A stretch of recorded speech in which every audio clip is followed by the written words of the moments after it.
In this question, we're being given the function c of t being equal to 400 multiplied by 1.06 to the power of t. What we're trying to find is which expression best approximates the amount of money in her account using a weekly growth rate. Now, the phrasing of this question is very important because some students might make a mistake and think that they're talking about a savings account that's being compounded weekly. And that's not exactly the same thing here.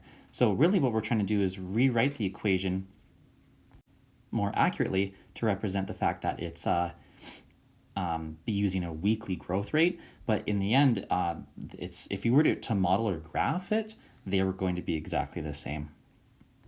So because we're actually looking for another equation or another function that should be the same as this given one, I know right away I can eliminate the first two options.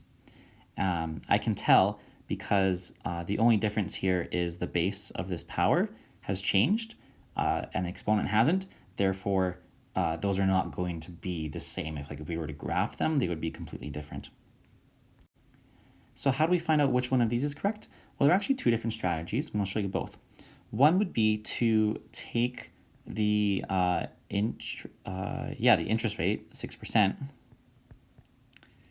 1.06, and we are, instead of being to the power of t, it should be to the power of t over 52. Of course, that's because there's 52 months in a year. Now, that is the same thing as 1.06 to the power of 1 over 52 times t, right? So what we can do now is actually calculate this, 1.06 to the power of 1 over 52, which gives us a lovely long decimal, 1.001121184. And so that's one way to figure out our new base. So I can tell right now the correct answer is going to be option number 4 because that matches that. Another way we could have figured it out though is because we know we want the equation to be the same, or the function to be the same, what we could do is test it by calculating 1.001121184 to the power of 52. And what I'm doing is I'm just ignoring the t in that equation there.